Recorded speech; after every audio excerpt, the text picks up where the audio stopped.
Alright guys, how's it going? I want to film a bit of an update video on the Camry. If any of you saw my video about why it's nice to have a beater car, I got a lot of comments in the comment section of that video saying, that's a nice car, that's not a beater car, you're, whatever, right? People were thinking it's a nice car. And I understand, a 2014 Toyota Camry, a lot of them are nice cars. 2014 Toyota Camrys are inherently a nice car. This particular one, however, is not as nice. So if you have not been following along with the build series, I bought this from a field worker and it was a very neglected car. It has 225,000 miles on it. I bought it in non-running condition. It had a broken CV axle. And when I bought it, I was not able to test drive it. And I asked the guy, hey, is this a good car? Does it have any other issues other than the CV axle being broken? And the guy was like, oh yeah, man, it was my daily car, not a problem. Yeah, that was a lie. And once I got the axle fixed, I started driving it around and I discovered that it burns 5 quarts of oil every 1,000 miles, which is pretty terrible. Which is why I have here the Restore and Protect oil as well as some Lucas. And we're just going to try this out and see if that helps. Hopefully it does. The other big issue with this car that I discovered after I bought it is that these Camrys are known for the torque converter shutter. So what that means is when this car came out, Toyota programmed the transmission to just always want to upshift all the time for fuel economy. The problem is it's really low in the RPMs and it feels like you're bogging out a manual transmission with the revs being too low. And so because of this, I have to drive this car in manual mode exclusively. If you just leave it in auto, the thing vibrates all the time.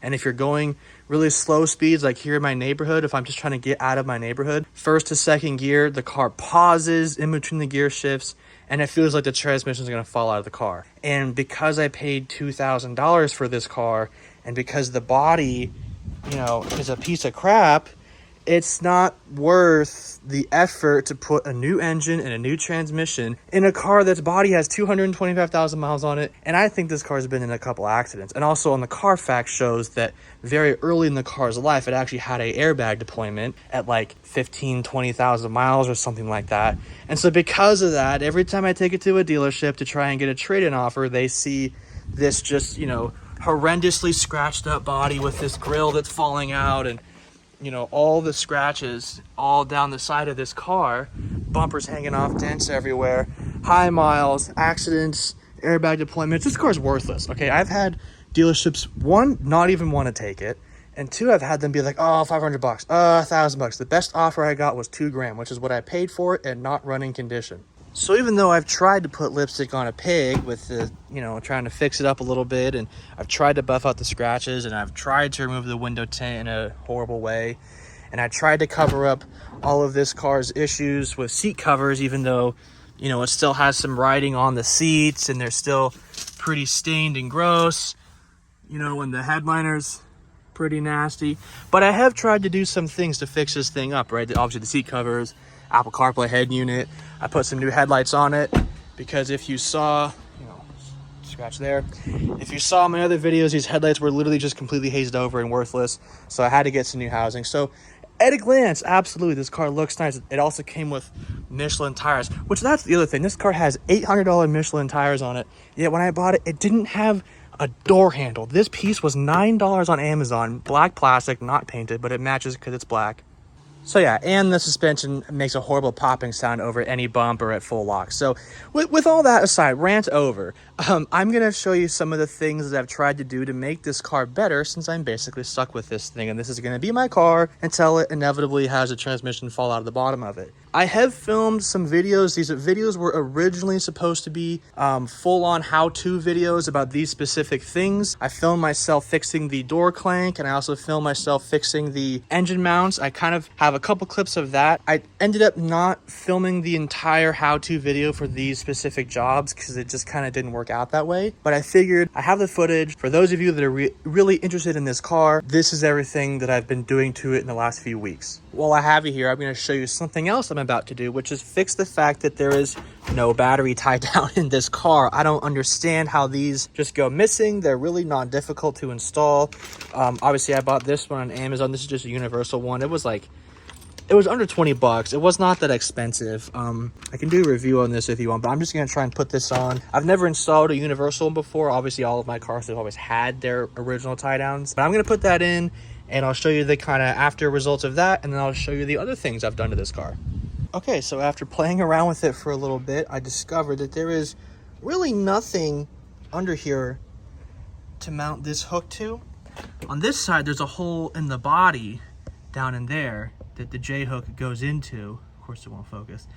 And there is a hole in the body that it can mount to really nicely. But on this side, there's nothing. I don't know if it's broken or missing or what happened, but all there is just a little plastic tray. So this just rocks back and forth and I actually can't get tight. So this is useless. So I'm gonna take that off. But here's the other stuff I've done. All right, guys, how's it going? Today is gonna be a bit of a vlog style video because we got a couple things we gotta do.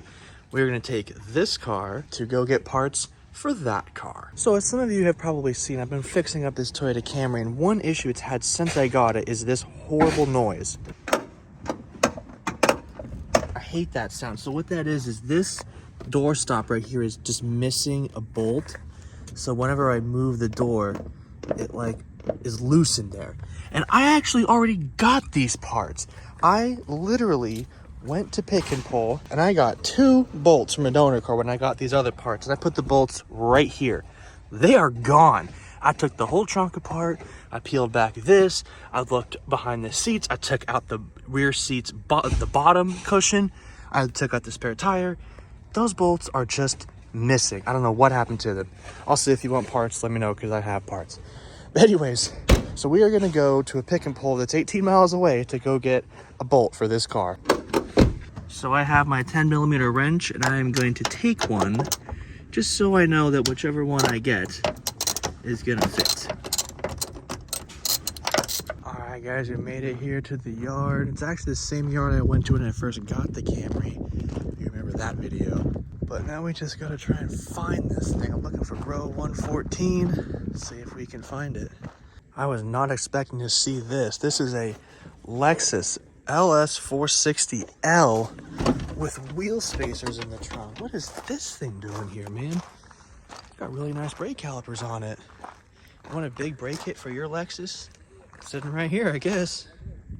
Guys, check out this Jaguar. The interior is actually really in good condition on this thing. Look at these wooden tray tables on the back of the seats. That is awesome. What a shame this thing got wrecked. Check out this green bulb. That's the turn signal bulb because it sits behind a red housing. So if you put a green light behind a red housing, it looks orange. All right, we're back. Let's see if these bolts fix my problem. All right, put it on there. All right, moment of truth. Yes, no more clanking sound. Now I just gotta put this one back on the other side because I used it to verify that the one I was buying was correct, and we are all good with this repair. So today I'm going to show you how to fix all the motor mounts in this 2014 Toyota Camry. My Camry's motor mounts are just gone. They make horrible sounds over bumps, as you can hear here. And I already bought the parts. The motor mounts themselves were $65 on Amazon, and my sway bar end links, which are also bad, I bought those for $17. So just for fun, we're gonna call the Toyota dealership and see how much it would cost to do it there. And then after they tell us how much it is to be ripped off, we're gonna do it ourselves. I'm gonna show you how to do it. It's gonna be fun. It's gonna be really time consuming, but we're gonna do it and we're gonna save so much money because I only bought this car for $2,000. So I am not gonna spend several $1,000s on a frivolous repair like this. So let's see how much that costs. All right, so I'm here on the passenger side of the car. I already did the driver's side. That one was a lot more of a pain. This is just gonna kind of be an overview. It's not that difficult of a job. It's only 4 bolts. It's literally just as the old one here. I just got it out. It's 3 bolts on the bottom, 1 bolt on top. This is a 19, the 3 on the bottom are 17s. I just took my impact, I buzzed them out of the bottom. They came out really easily. Took the top one off with a 19mm wrench. And then what you do is you get a jack and a piece of wood under the oil pan. This piece is a little too long. Find one that's shorter. This is kind of bunk. But then you just start jacking the engine up until you can slide this thing out. Now this one's a little bit longer, so I need to jack it up a little bit higher just to get it in. And you don't want to keep it like this very long because your axle angle here isn't really meant to be at that height. So I'm gonna quickly jack up the engine a bit more. And then this thing literally just, all you do is you just put this in here, line up the bottom holes, right?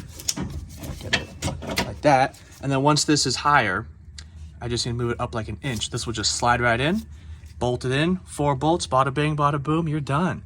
I tried to remove the mount because in the video I was watching, it said you have to remove the 3 bolts, but to get to that other one in there, it is really difficult because I don't have a swivel socket. So it's almost impossible for me. So I was like, you know what? I'm just gonna jack the engine up higher and just slide it out at the top of the mount. But yeah, that's how you do this. It's not that hard. I've only been out here for like half an hour. I don't know why the shop said it would take 20 hours of labor. I mean, that is just insane. The other one took me like an hour. This one's even easier than the other side. And I don't think the front will be really any harder than this is. So yeah, guys, definitely do this stuff yourself. It's not that difficult. It just takes an afternoon. So I want to talk about how I knew these were bad. So this is the old one. I just finished the job. And as you can see here, if you rock it, this thing moves a lot. It's not supposed to move. It's supposed to be pretty solid. Obviously it's rubber, so it's supposed to isolate vibrations, but it's not supposed to be loose. So what you can do is, and I did this with the car on the ground, the tires on, you know, you can see it from just looking through the wheel well. Have somebody else get in the car, you put it in drive, parking brake on, left foot fully on the brake, and rev the engine. And as the engine torques, because obviously it wants to accelerate, but you're holding the brake so it can't go anywhere. As the engine torques, you'll see this bracket shift against the mount, because this is bolted to the engine. So this is the engine. The engine will move, right? And it's not supposed to have a lot of play. A little tiny amount, maybe, but mine was like boom, and then you go in reverse and boom. And it's like, it's that kind of movement. You can tell that's broken. That's way too much play. It's a bad mount. And that's how I knew that I needed to replace these mounts. Something else I'm gonna do, since the car is already in the air, I'm gonna take my jack and just kind of jack up the back a little bit, and I'm gonna do a tire rotation. I'm gonna put the back tire on the front tire on the back. It takes like 5 minutes. Since this is my first time looking back here, because I recently acquired this car, I have not yet seen in the rear here. So what you wanna check when you do a tire rotation is you wanna look at your brake pads. Right, you want to see there's still some meat on them. They look pretty good. The front one is also not bad. You also want to check your shocks. Make sure that your shocks, the springs aren't broken, that there isn't a bunch of grease leaking here. These ones look a little worn. I think these are the originals. This car has 225,000 miles on it. And I noticed that the front shocks have been replaced, but these look original. You also want to check your tire. So as you can see here, this tire is like basically new. It's a really good tire because on a front-wheel drive car, the rears are just dragged along. My fronts are a little bit more worn. They are slightly lower tread. That's why I'm putting them on the back and putting these on the front. This will increase the life of the tire. You also want to check for uneven tire wear.